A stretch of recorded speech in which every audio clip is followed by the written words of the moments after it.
Chapter 470, Three Heads, Six Arms.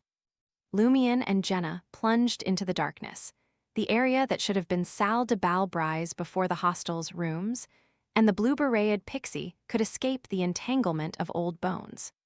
His vision plunged into darkness before specks of spiritual light emerged ahead. They converged like resplendent stars, turning densely packed, akin to a black velvet curtain adorned with diamonds or countless grains of sand in water. Amidst these spiritual lights, an ancient, heavy, illusory, and mysterious door materialized in distortion. Iron black, its surface marred by dark red rust, as if a large amount of blood had spilled upon it. An underground Trier within the undetectable mine. In his untouchable state, the painter witnessed yellowed skeletons clambering into the colossal oil painting on the rock wall. Iron black and dark red lines outlined themselves in the previously empty salle de bal brise, forming a door that shouldn't exist in reality. It's not time yet, not time yet. The painter, with tassels adorning his trouser legs, stared blankly, unable to believe such a development. Though he and his accomplices had been attempting to depict this imaginary door, they knew it was destined to fail. At most, they would complete a fifth of it before having to start anew. They persisted for the experience, anticipating that once the ritual commenced, they could draw the crucial parts swiftly. Having already finished the main part of the hostel oil painting, they had nothing else to do. Why not try a few more times? What if a miracle occurred? Now, a miracle unfolded without their attempts. The painter gazed at the transformation before him, a mix of anticipation and shock. He couldn't help but look up at the cave's ceiling and silently mutter, "Do we not need cooperation from above ground to make the entrance appear? Could the abnormality in the painting world be causing this? If we don't coordinate with the surface in time, even if the entrance appears, we won't be able to bypass the seal and enter." Lumion and Jenna descended as if through a dark pipe, uncontrollably approaching the void adorned with spiritual specks of light and the bloodied, rusted door. Almost simultaneously, Lumion's left chest heated up, and terrifying ravings echoed in his ears from an infinite height and distance. Familiar with this sensation, indicating the corruption of inevitability in his body, Lumion knew Termaburros was up to something, and Mr. Fool's seal had been triggered. However, unlike before, Lumion refrained from attempting to crack the seal to steal inevitability's power. Consequently, he didn't enter a state of excruciating pain, just a bit dazed.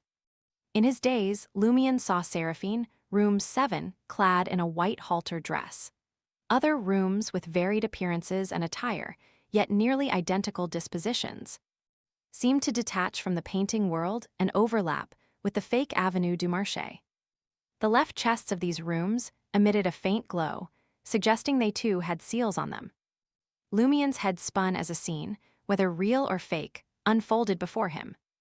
Seraphine and the other 12 rooms stepped into the void and surrounded him, invisible and hidden connections intertwining. Jenna, arm clutched by Lumion, sensed something and turned her head. Flesh on Lumion's left and right shoulders writhed as two illusory heads emerged. One head looked like a 10-year-old Lumion, covered in dirt, and his eyes filled with ruthlessness. The other, nearly 30, with blood-red hair and iron-black eyes, looked violent and crazy. Jenna felt as if she had entered a nightmare, witnessing her companion transform into a monster. Lumion's body expanded, gripping Jenna like a palm-sized puppet. Behind him, illusory arms sprouted from his ribs. Lumion didn't neglect the changes in his body. He saw his current form in Jenna's eyes. A three-headed, six-armed giant. It bore a striking resemblance to the monster in Cordu's ruins. However, Lumion didn't lose his mind. He was certain the Fool's seal on his chest and Termaburros were still intact. An illusory collision reverberated as Lumion crashed into the ancient, heavy, and mysterious door, causing it to tremble and creak. It was about to open. At that moment, the spiritual spots on the black velvet curtain lit up, stabilizing the iron-black door stained with blood and rust. Witnessing and experiencing this, Lumion suddenly grasped what Hostel was, why they referred to him as Room 1, and the heretic's intentions and plans. The concept of Hostel likely emerged after the Tree of Shadow disaster.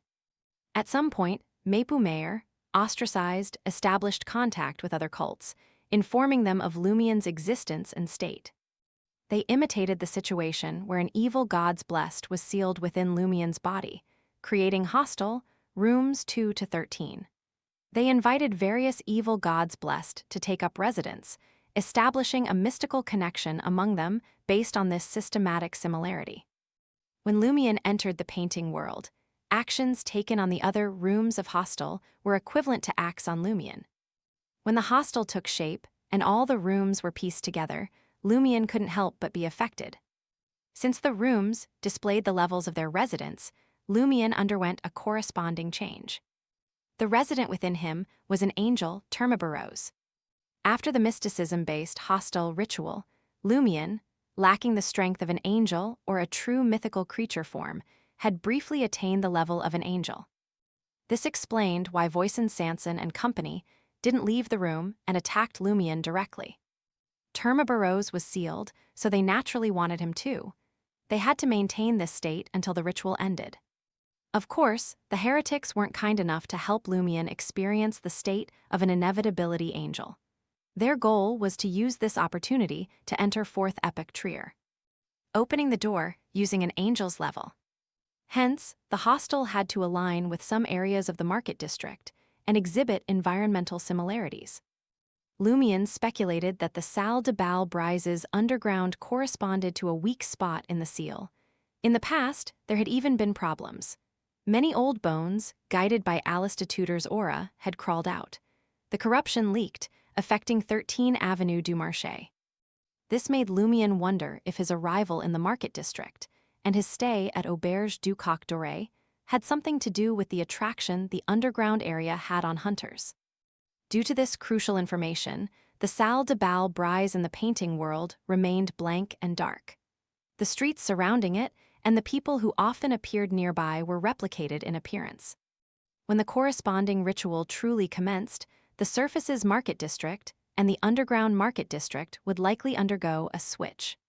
Reality would become a fabrication, and fabrication would become reality, revealing or outlining the seal corresponding to Salle de Bal Brise, weakening it to the extreme.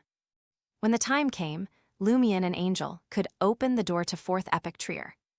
Mepu Mayer's return to the market district aimed to harness his actor abilities, acting as different individuals. He would enter various houses and assist pixies in grasping the specifics of these streets to complete the massive painting of Hostel. Worried that Lumien, Franca, and others would notice in advance, he avoided their rooms, lacking sufficient knowledge. Looking at the mysterious door beneath him, Lumien tried to distance himself, but he couldn't break free. It was as if a huge magnet was sucking him, now an angel, behind the door, causing him to involuntarily squeeze inside. Thanks to countless spots of spirituality in the surrounding darkness, the ancient door, stained with blood and rust, didn't open. Lumien sensed that this was because the hostile ritual hadn't fully commenced.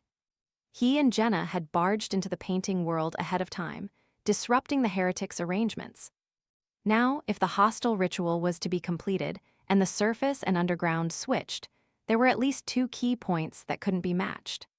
Firstly, the subterranean seal, which could only be released by destroying Trier and eliminating most of the people here, now had the switch between reality and fabrication, a temporary acquisition of an angelic level, and the discovery of weakness in the seal. Thus, the requirement could be significantly reduced.